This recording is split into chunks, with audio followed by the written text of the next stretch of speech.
What's going on, guys? Today I wanted to do kind of a fun video, just sort of a recap of the 2019 deer season.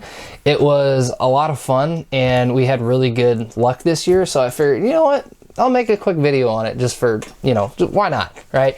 So let's go ahead and get started. So first off is bow season, obviously. Bow season always starts first, and to be honest with you, I didn't really have a whole lot of luck this year with bow season, but I also didn't hunt very much during the bow season. I didn't get out there nearly as often as I would have liked, but I was a lot more busy than I expected to be.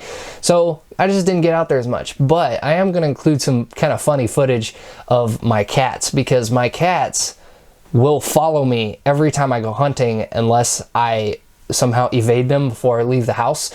But they always go with me. And I know a lot of you are probably thinking, you can't take animals with you or you're not going to see any deer. Well, that's actually how I killed my first deer with a bow, was when my cat went with me.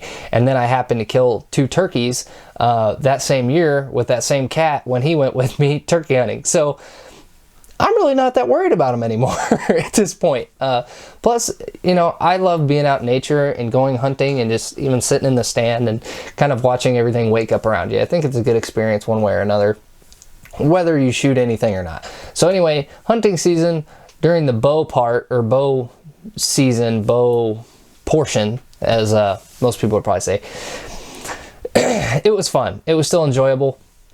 And like I said, I'm going to show you guys some footage of the cats just because it was just kind of fun walking down all the trails with them. And I'm talking like miles of walking, and they'll go everywhere with me. It's hilarious. So anyway, that part was kind of fun. Next up, we had the firearms portion, and this is where things got kind of exciting. So this year, I decided to actually ask my mom if she would like to go hunting with me, because all of her, well, not all of her kids, but everyone always goes hunting, but she has never been into hunting. I was kind of the first person to really get interested in hunting and all that kind of stuff, and I had never really thought to take her with me because I knew that she wasn't really all that interested in it. But I thought, hey, you want to go with me this year? And she got excited. She was really excited to go. She didn't want to shoot anything, but she wanted to go just to kind of spend time together. So anyway, she was going out there with me, and she brought her camera, and she wanted to take some pictures and videos and stuff, you know, and kind of just make a memorable moment out of it, which I totally respected. I thought it'd be fun. So me and her went out to a deer stand, and we got set up, and first thing that we noticed in the dark was that there was a black figure standing out in the field. And of course, she was the one to say anything about it first. She said, "There's something out there." And I was like, "What do you mean?"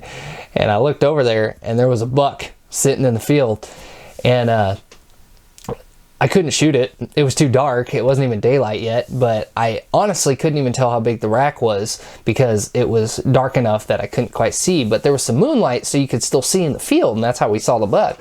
But I didn't know how big it was, but it looked like it was pretty decent size, so she was getting a little excited, you know, but I was like, you know, just wait, well, there's going to be probably quite a bit of stuff going on today because it was opening day.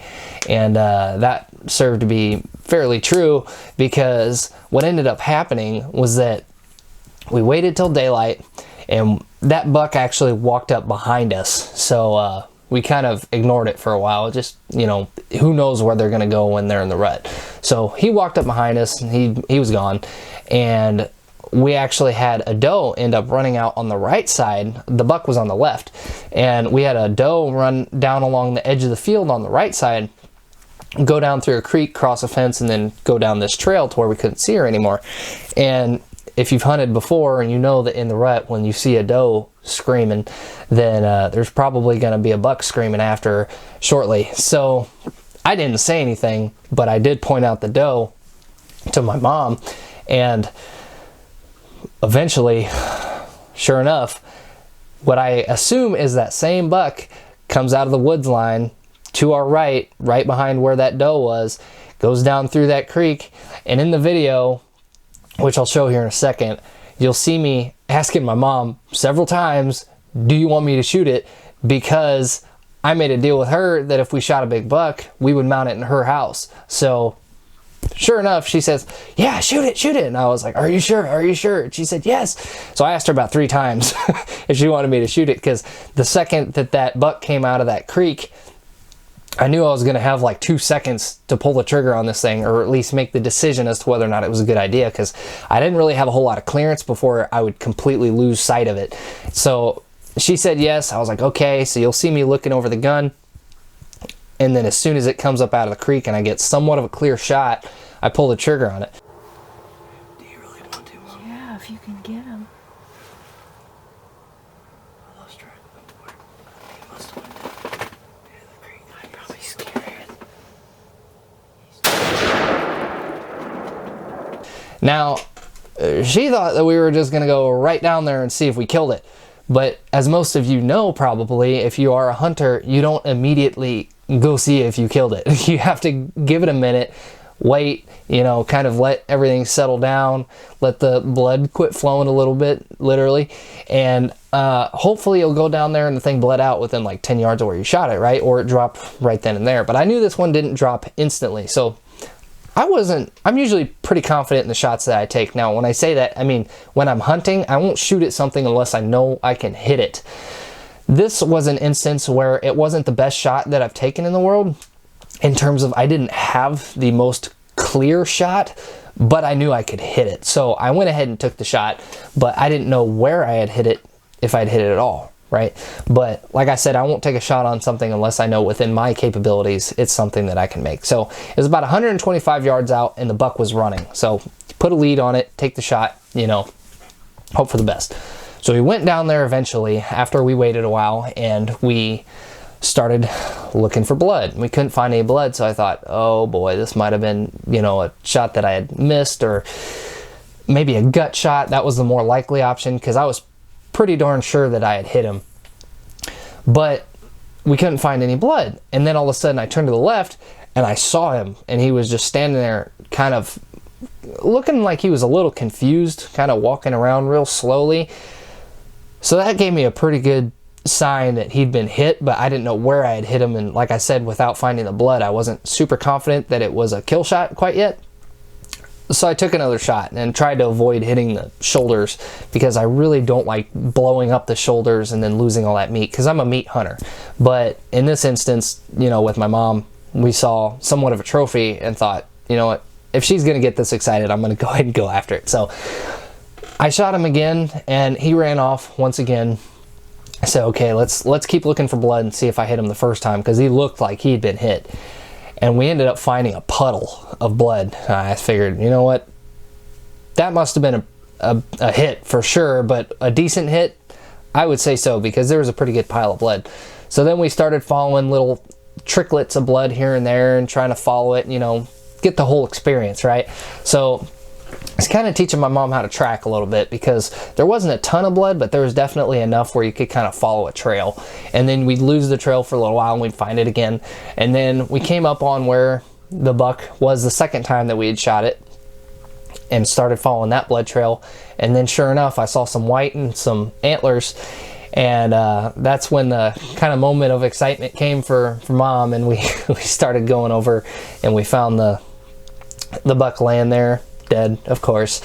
And we just kind of took a moment to, you know, celebrate a little bit and enjoy the fact that we had gotten our first buck together, and it was just a fun time. So anyway, that was the first deer that we got that year, or rather that season. And so, you know, that was opening day. We got it skinned out and everything, got them processed and got all that done. Second day, I went out with my girlfriend to the same stand. And I know a lot of people don't really advocate for that, but I just have my reasons as to where I know it doesn't really matter most of the time. I've seen deer walk by gut piles from the deer you'd shot the day before and just not care. So I don't really believe in the fact that you need to change stands every day if you shoot a deer out of the same stand every day or whatever. So anyway, the point is, we went out the second day, me and my girlfriend, same stand, and we were sitting there for maybe an hour, maybe less than an hour, and I saw a coyote running over the top of the field, hill in the field that we were in, and I got excited because I wasn't hunting coyotes, but I'll take a shot on one if I get the chance. So this coyote was running up over the top of this field, and I pulled the gun up and I shot, and he disappeared. And I thought, there's no way I could have missed him. He was only like 100 yards away. That's where the gun sighted in. You know, I had a pretty good shot on him. There wasn't anything obstructing, you know, my field of view. So I should have hit him, right? And I see that coyote running out of the left side of that field. I mean, just bolting out of the field, as they usually do when they start getting shot at. So I was like, man, you gotta be kidding me. There's no way I should have missed that. I was pissed. I sat there thinking about it for 30 minutes. I was so mad because I'm like, how in the world could I have missed such an easy shot? Well, what happened was we had a little buck, called him Spike because he just had one horn on each side, or one antler rather. And he comes running up that hill. And once he gets to the top of the hill, I've never seen a deer do this before. He literally looked to his right and sidestepped and like jumped away from whatever he saw, and then started trotting off again, kind of in an avoidant direction, I guess, away from whatever he had saw. And I was like, that's really weird. I've never seen a deer do that before. That's kind of strange, because he like hopped a couple steps, you know, directly to the left, and like normally you just see him take off running, but he didn't run. He just kind of kept walking, but something spooked him. So I got to thinking about it. You guys probably already have it figured out what's going on. Of course, I explained a little more than what I had saw initially, so you kind of have the benefit of the doubt there at least. But the point is, he saw something that freaked him out, and then I started realizing what was going on in my head, and so I backed out of the stand and went up the hill a little bit behind me, and I could see just a little bitty patch of kind of tannish white, and then I got excited because I realized maybe I didn't miss. So me and my girlfriend get out of the stand, and we run up the top of the opposing hill, and sure enough, there he was laying, or she. I'm not really sure if it was a boy or a girl, to be honest with you. I didn't check. But laying there dead was the coyote. And apparently I had shot him, and he dropped. And there was just another one that I hadn't seen yet that ran out of the field on the other side. So that was really exciting, because after that moment of disappointment for like 30 minutes, we found out we actually had killed a coyote. So that was really exciting, because my girlfriend's first time hunting with me, we killed a coyote together. So not only did we kill a buck, me and my mom, but me and my girlfriend also killed a coyote. So all exciting things, which was, you know, really nice for me, because I'm always afraid to take someone hunting that's not really as into it, because if you don't see anything, then it can get really boring for them. But if they enjoy nature, then it usually pans out okay. But luckily this season wasn't super cold, so it wasn't miserable sitting out there in, you know, 18 degrees with super bad humidity and snow and rain and everything like it's been in the past. It was pretty moderate temperatures, so that was nice. But anyway, the first 2 days were pretty cool. And then later in the season, like I said, I'm a meat hunter, so I killed 2 does. I like to shoot for the head or the neck if I have an opportunity to kill a doe and you're not worried about, you know, like ruining a mount or something. And that was antlers. But if you you know, you shoot a doe and you shoot them in the brain or you shoot them in the neck and sever the spinal column, then they drop immediately if you do it right.